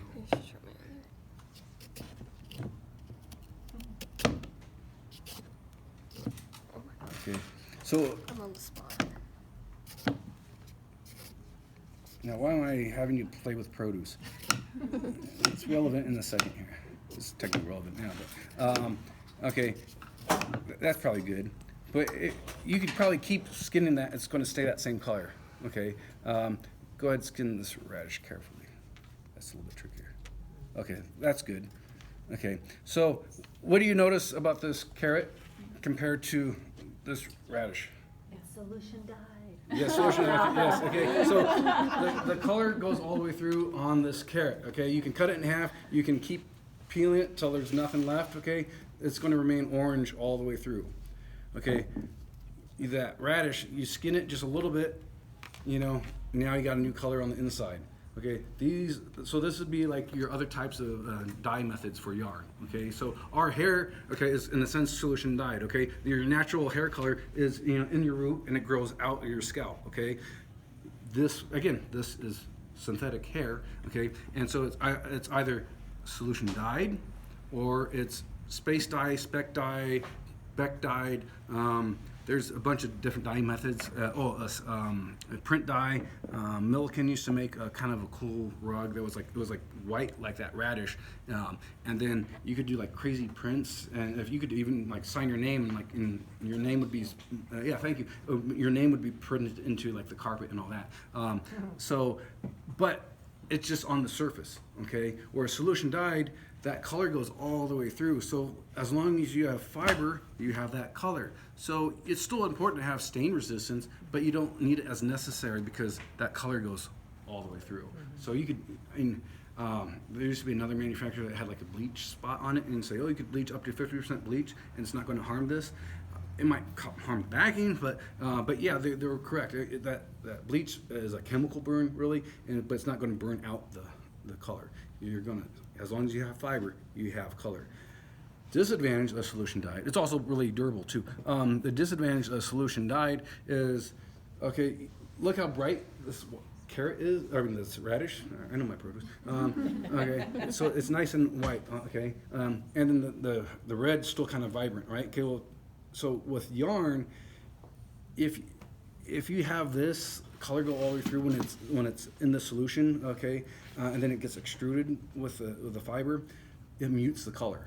So if you have a client that wants like a vibrant color, like that pop, and remember I was showing you like that triexta that had a little bit of PT polyester in it for that color pop. That's why they do it that way, because that triexta has like the color all the way through too. But it doesn't really have that same pop as like a space, print dye, Beck dye, all the different types of dye methods. So if you want real color pop, the other methods are better. If your client just wants like an everyday like durable carpet that's and color is still important, a solution dyed is the preferred method there. So thank you to my brave volunteers for that. Yeah. I could have done it, but I'm like, let's get more fast participation. So, but yeah, so that's kind of like the different dye methods, and there's a lot more nuance. Now to answer your question, like that Fabrica carpet, something like that, so. If you do like a 12 by 12 of that, that's 144 square feet. This is called La Femme, and if I go to my calculator. The reason why I was asking was just to calibrate when someone says, I want wool carpet. Yeah. To know if that's like completely out of the, if this helps, The that you budget. might not need your calculator. If it's completely It's a out great of the question. league Yeah. Just don't wanna versus. put 'em on the spot. That's okay, that's okay. It's a So, great question though. so the, like a 12 by 12, like that's like 14 something, like 1486 a square foot. So that'd be like 2144 and some change there. And then there's also the care fee, which we can't say it's a tax, but it's essentially like when you buy a Coke bottle or like a plastic bottle like this, and you pay 5 cents. It used to start out as 5 cents per yard. Now it's like $1.05. I think it went up to $1.25, and they brought it back down to like $1.05 or $1.15. You know what might be helpful Yes. is if you could give us just an average price of a mid Oh, okay. wool, Oh. nylon, triexet, Yeah. and Okay. polyester. So yeah. So like like maybe like nylons like for good decent quality like $12 to $15 a square foot. Wool's probably starting at 15. I do have some that are in the $8 range, but for decent quality, comparable in weight and all that, I'd probably say 15 to 20 is a good starting point. You can get crazier even on the nylons as well. In fact, I have some nylon that's actually more expensive than some of my wools, you know. But so it just depends on how crazy and thick you get. And how much Paul- was the special, the tri? Oh yeah, and then extra? tri-extra is probably going to be in the same ballpark as like the nylons actually these days. For a while there, it was more expensive, and it kind of got less expensive, and now it's kind of the nylons and the tri-extra kind of seem to. There's an ebb and flow, so I would say So tri-extra it's is really a going to be quandary similar. though, like you really have to know your stuff and what you're going for, because it's really not a, Yeah. there's not a no-brainer thing, they're kind of. Yeah, pretty yeah. similar So to tri-extra right now Client is. profile's super Yeah. important. Yeah. And then whereas a polyester is, I mean, a polyester is probably going to be like in maybe in the Except for that $10 range, $7 you know, like it apartment probably one, but yeah. usually 7 to like 9, I would say, you know. Yeah. And then then the olefins, there's really now that one that's design heavy and all that might be actually in the $11 or $12 range, Right. because that's again. It's really fine and it actually has a lot of density, but that's more for fashion, and so they're not chasing like just the everyday mom and pop. They're saying like, hey, somebody wants this carpet, they're going to want this carpet. Right. And I could keep talking for like another hour or two, but this is what I've discovered in this industry, because I mean I've been here at this store 20 years. This store has been in town for over 50 years. In fact, you were here, I think, for our anniversary and all that. Yeah, so we had like our 50-year anniversary back in the fall, I think it was. And so mayor came out, a bunch of people came out, so it was cool and all that. But we'd actually been here longer than 50 years. That was just 50 years with the Chamber of Commerce. And technically we used to be at 28 South P Street. We temporarily moved here, and we said, well, why would we move all this stuff back over there? So we stayed here. And so I've been here 20 years. Before that, like I started when I was like 11, you know, helping my dad. My dad started working with his dad. My dad's like one of 10 kids and just crazy family and all that. And so, and we still like Wolf Road, like so my last name's Wolf with an E, Wolf Road in Santa Clara, and where Apple Park is and all that. That used to be my great grandfather's thing and all that. And so yeah, so my grandfather was like the black sheep, so he forged his parents' signature when he was like 14 years old to foolishly or bravely, depending on your point of view, fight in World War I. And he did not get his parents' permission, and so he forged their signature, joined the army, and then also, I mean, this is like, I mean, he was born like at 1900, right? Okay, and then he's 14.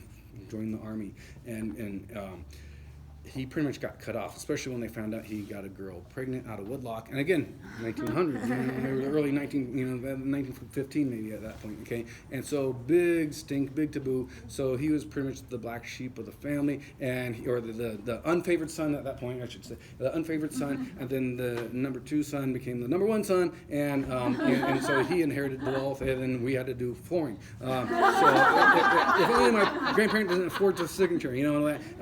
He also flew, because a lot of those guys that used to fly in the biplanes on that were it was rigged like farm equipment, you know. And so he was a pilot. He got shot down, and he walked with a limp too. So my grandfather was kind of a Renaissance man. Having that many kids, he had to do a lot of different things. I think he was a neurosurgeon. He had carpet cleaning business, and carpet cleaning business turned into a floor covering business. And it used to be Doc Wolf Floor Covering down in Santa Clara off Wolf Road. And so I mean, he kind of joined the family in the fold, but he was still financially cut off. But yeah, so that's one reason why we joined the Abbey program is because like who's heard of Doc Wolf's floor covering? Nobody. You know, okay, well it's about Wolf's floor covering. Nobody. So, but Abbey, okay, yeah, you can be in a different state and be a So this shop is at your Abbey. family's franchise? Yes, exactly. And so I've been here that long, and I can tell you all kinds of different stories about floor covering. But the number one thing is color. So it doesn't matter. I could talk till I'm blue in the face, till your customer's blue in the face. Color, color, color is the main thing. And it's getting, think back to my opening statement. Flooring is fashion. You can, you know, it serves a function, but really it's a fashion choice. You know, it's how it makes you feel. Okay, that's another thing too. Okay, is the color, the texture of it. Okay, cleanability of it, and how it's going to make the dweller, whether it's the homeowner, even a renter, or a commercial building, all that.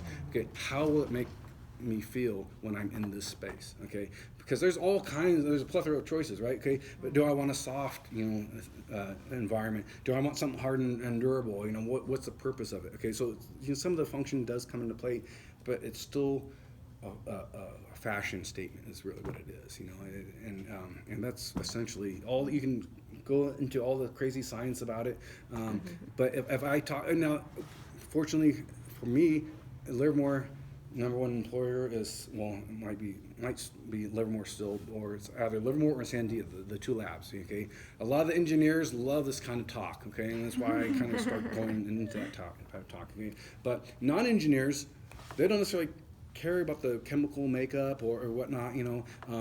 They just want to know, is it a color that I like, and how will it make me feel, you know. And again, okay, think about like the flooring that gets replaced. Okay, carpet, it might ugly out before it actually wears out, and if it's uglied out, it's not that it's failing as a carpet, you know. It's you don't like how it makes you feel. Because it's so dirty or dingy, and you don't want to be. If you have family or friends come over, you don't want to be associated with dirty and dingy. So you want, hey, I want to be known for having a clean house. I want to feel proud or comfortable that, you know. And when people come over, I'm like, oh yeah, sorry, excuse me. Oh, so I'll blame it on the dog. You know, you want, you know, to be able to relax and be proud of your living space, right? Because otherwise we could just put stone and mud, you know, or straw. So, you know, that's pretty much it. I know there was a few other questions. Yeah.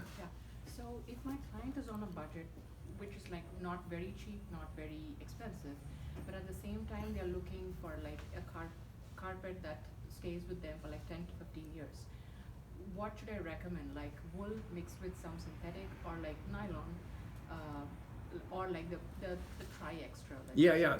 So I'd say like tri-extra is probably still a good choice. It kind of can meet a budget and all that.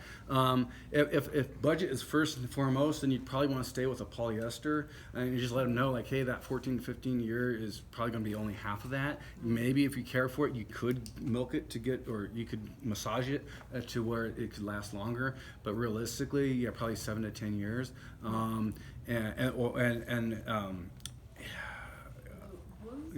Wool, I mean, you could try. And sometimes wool has promotion and sales and all that. Every once in a while, I'll pick up like a great deal on wool, and I have it in stock, and I can sell it at maybe $6 a square foot. You know, I should actually have 2 rolls of wool that would sell installed for like $6, or maybe $6.15, but you know, in the $6 range. And so you can find some deals out there, but you just have to be kind of patient on finding that stuff. It's the wool of the black sheep of the family. Yeah.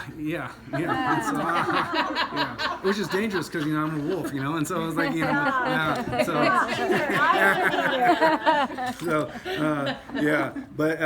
so it's, but yeah, we actually there was a hairdresser bought like she wanted to do her whole house in wool, and like I had this one that was not quite black sheep, but it was brown, and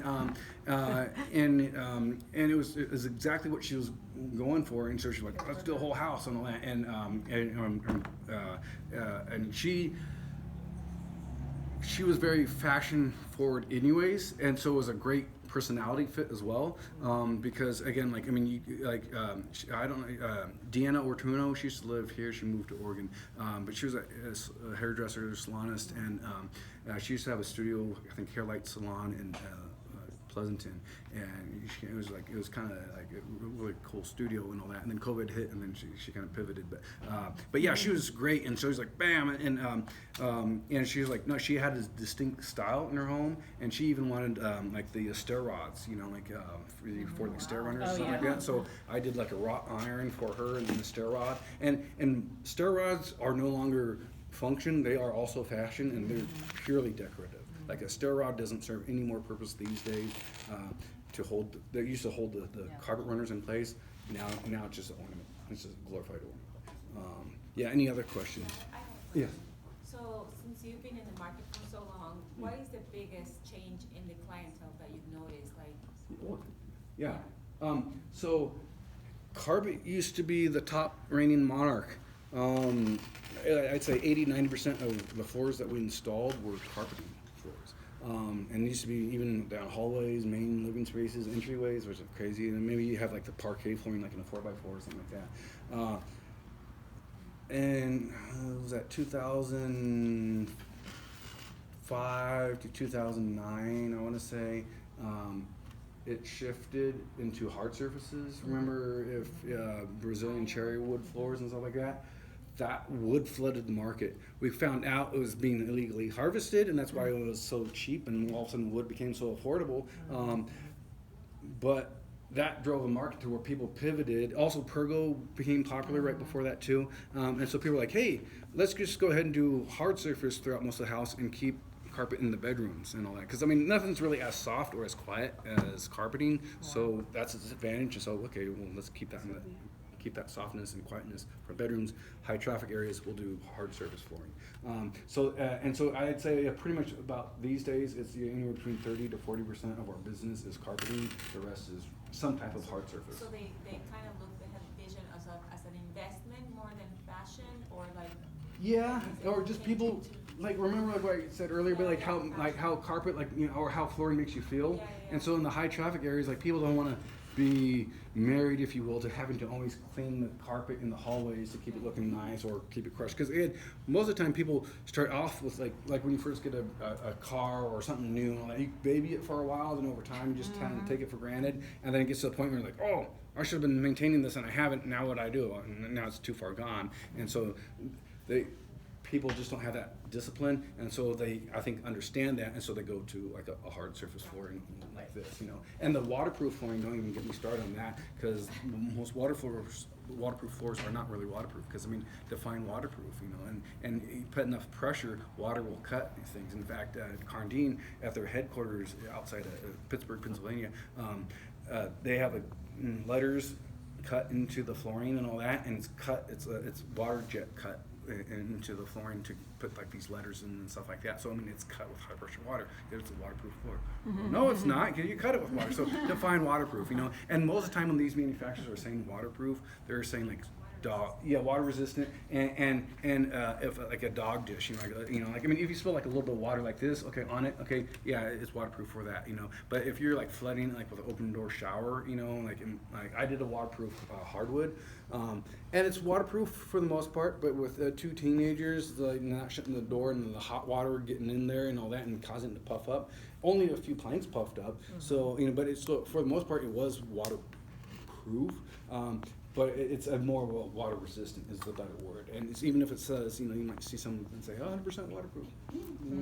For dog spills and pet accidents. So what would you recommend for bathrooms? For bathrooms, I mean, tile is still an excellent choice, but especially if it's porcelain, but it's cold, so a lot of times people don't like that. So I would do like a glue down product, like a glue down Cardine. Like what we're standing on is Cardine. Okay. Also, if you have any rolling chairs, you do a floating floor, you're stressing what we call like the butt joints or end joints, okay? And those rollers push those butt joints apart and they fail. And it's made with plastic, and plastic is strong until it's not, so it's brittle and it breaks, okay? So if you do a glue down, okay, it's chemically fastened, okay? And it can't, or I mean, it can maybe depending on pressure, but it's not gonna move as much. If they have like a flooring that's an old house and they Yeah. can't have tile there because the tile keeps cracking. Yeah, or it's, would that floor still work? Yeah. So I would definitely do like a floor like this, like an LVP flooring or LVT. Okay. Because this is flexible. It's made out of PVC. Yep. And I guess I can pass that You like how you're asking the question, but I'm still passing that. Yeah, and get all like, And we'll make sure to come back for hard surfaces. Yeah. I'm not teaching Oh, okay. principals next semester. Okay. Oh. I'm so bummed. Yeah. Jill has seniority, so she gets the fun class. Okay. No, not that lighting's not fun. Yeah. It will be fun. Right. But I will ask Jill to come in because I think all of you would really appreciate the flooring. Yes. Yeah, 'cause- and that's a whole. Materials, Jill does can of it, worms, we yeah. go to. Yeah, but Yeah. he's so great. You're so good. Thank you, yeah. Seriously. But yeah, because with that type of flooring, I mean, like again, like when I used to be the rep, so my territory used to be like pretty much like just shy of Bakersfield, all the way up into Southern Oregon, and from the coast into Reno. So I was the Northern California rep for Carndine. And a lot of my clients at that time were like store owners like me, okay? Residentially, people were wanting to click together, like Cortec came out and, oh, click together, I want a floating floor that clicks together. Okay, well, Carndine, being around since 1973, said, hey, we've seen this before, it just doesn't last. Glue Yeah. down's the best solution. Yeah. But if you're over concrete, you can go right over the concrete and you don't have to prep it as much. If you are over a raised wood subfloor, Yeah. okay, now I have to add plywood.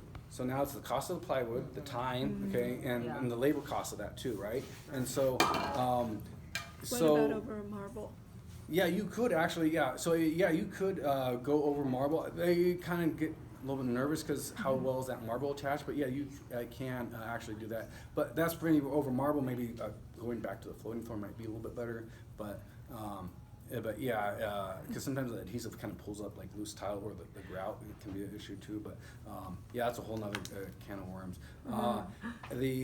But like you said too, like sometimes the older homes, like the floor joists Yeah. are too far apart, and even hardwood sometimes I can't put down like a 3/4 inch solid hardwood because it'll cause that floor to sag and Yep. move incorrectly. Okay. But you'll help them Thank with all that. Oh yeah, right? exactly. We don't just So, like yeah. Just come in and know your foundation and then. Yeah, you will so, know.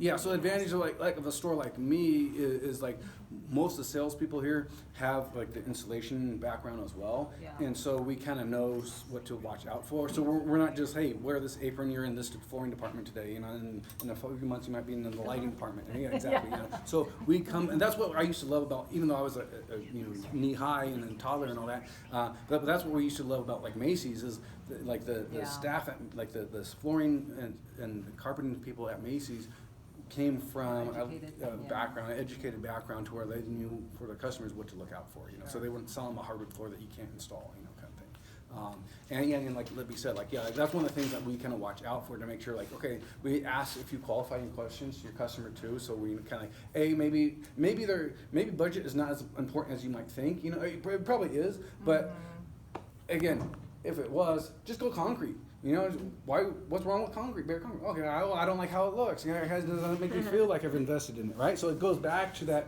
emotional, that fashion statement of how it makes me feel, you know, and what I want to communicate when people come into my space. So, and then if you kind of remember that, I think a lot of times you can redirect and encourage people to say, okay, you're saying one thing, but I'm really hearing this thing here, and what you're really truly valuing is this here, and not what you're saying about over here. And people will, once you kind of explain it to them that way, they'll kind of pivot and go, oh yeah, you know, because again, why else would you be doing this kind of flooring? It's for passion. Right, yeah. So, and I did make a few cheat sheets. I didn't want to pass it out ahead of time. I spoke with your teacher too, so that way you wouldn't be watching this as I'm talking.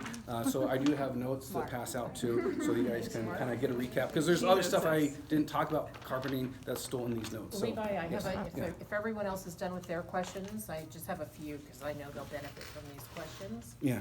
With your business, what percentage of your sales come from wool versus nylon versus Ooh, the good question. smart strand versus polyester? Yeah. I would say wool is probably only like 10%. I would love it to be higher, not only for the benefits we talked about earlier, I think it's just better for people. So with your help, you can educate the public, you know, on that. We can change that. But yeah, only 10%, you know, is probably is wool. I would say it used to be like 80% nylon, that's down, I would say probably to 30 to, yeah, I would say, yeah, pretty much like it's 30, 30, 30. 10%